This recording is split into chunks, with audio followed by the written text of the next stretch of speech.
আপনারা শুনলে অবাক হবেন, উনি জানেন হয়তো বা যে আমাদের 60 লক্ষ মানুষের বিরুদ্ধে মামলা হয়েছে, সব মিথ্যা মামলা, গায়েবী মামলা। প্রত্যেক বছর একটা মামলা দেয় 2000 3000 আসামি করে সমস্ত, একবার ইউনিয়ন পর্যায়ে, ওয়ার্ড পর্যায়ে পর্যন্ত কেউ বাকি নেই আমাদের নেতারা। আমাদের 20,000-এর উপরে নেতাকর্মীকে হত্যা করা হয়েছে, খুন করা হয়েছে। সিলেটের ইলিয়াস আলী সহ 3 জন আপনার এমপি তারা গুম হয়ে গেছেন, এখন পর্যন্ত তাদের কোনো খোঁজ খবর পাওয়া যায় না, মোট 700। এই একটা ভয়াবহ ফ্যাসিজম মধ্য দিয়ে আমরা লড়াই করেছি, সংগ্রাম করেছি।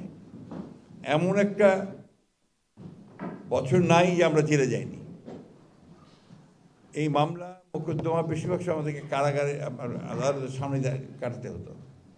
এই অবস্থা চলেছে, এবং তখন যেন একটা প্রতিযোগিতা শুরু হয়ে গেছিল পুলিশ আর আদালতের মধ্যে, যে কে কত বেশি কষ্ট দিতে পারে বিএনপিকে। That was the system at the time.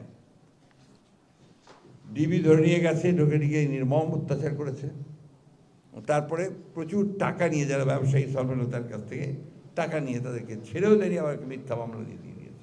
Ilias Ali সাহেবের ব্যাপারে আমরা কোনো কিছু করছি কিনা, ইতিমধ্যে আপনারা জানেন যে এই সরকার ইতিমধ্যেই, অন্তর্বর্তীকালীন সরকার ইতিমধ্যে কমিশন তৈরি করেছেন গুম হয়ে যাওয়া ব্যক্তিদের ব্যাপারে পুরোপুরি তদন্ত করে সেটাকে উদ্ঘাটন করা এবং তার জন্যে ব্যবস্থা নেওয়ার জন্য অলরেডি এই সরকার কাজ করছে। আমরাও আমাদের তরফ থেকে যতটা সম্ভব আমরা এটা করার চেষ্টা করি। সাংবাদিক নির্যাতনের উপরে আপনার কথা বলেছেন, সাংবাদিক নির্যাতনটা ছিল part of the whole thing, অর্থাৎ এটা একটা অংশ। গোটা জাতির উপর যে নির্যাতন, গোটা বাংলাদেশের গণতন্ত্রকামী মানুষের উপর যে নির্যাতন, তারই একটা পার্ট হচ্ছে আপনার সাংবাদিক নির্যাতন।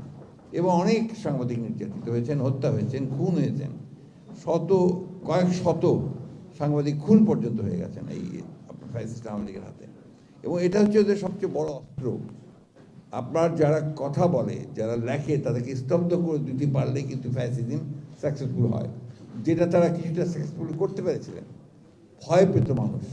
আমি অনেক সাহসী লোককেও দেখেছি তারা কথা বলতে ভয় পেয়েছেন, কারণ যদি ছেলেকে তুলে নিয়ে যায়, মিথ্যা মামলা দেয়, মেয়েকে তুলে নিয়ে যায়, এই বিষয়গুলো কিন্তু আপনার রিয়ালিটিস ছিল লাইফ।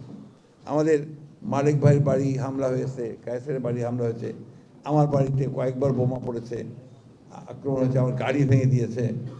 এটা বাংলাদেশের কমন পিকচার ছিল, আলাদা করে আমি দেখছি না। এবং আপনাকে এরকম নিশ্চয়তা করতে পারি যে প্রত্যেকটা বিষয়ে আমরা খুঁজে খুঁজে বের করার চেষ্টা করা হচ্ছে, এই সরকারও চেষ্টা করছে। একটা কথা বলতে যে একটা সময় দিতে হবে, 3.5 মাস 4 মাসের মতো বোধহয়, 3.5 মাস হচ্ছে। ইতিমধ্যে একটা ভঙ্গুর একটা ব্যবস্থা, যেখানে পুলিশ ছিলই না বলা চলে, সেখান থেকে আপনারা আবার ফিরিয়ে নিয়ে এসে এদেরকে এই বিষয়গুলোকে দ্রুততার সঙ্গে এগিয়ে নিয়ে যাওয়া, এটা একটা সময় লাগবে। তবে এটা করা হচ্ছে, অত্যন্ত আন্তরিকতার সঙ্গে করা হচ্ছে।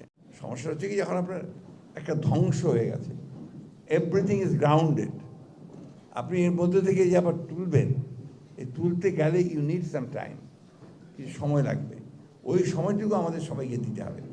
আমরা অস্থির হলে চলবে না, আমাদেরকে ধৈর্য ধরে সহনশীলতা, কারণ টলারেন্স কিন্তু আপনার ডেমোক্রেসির একটা মূল বিষয়, এটা একটা প্রাথমিক বিষয়, সেটা আমাদেরকে করতে হবে।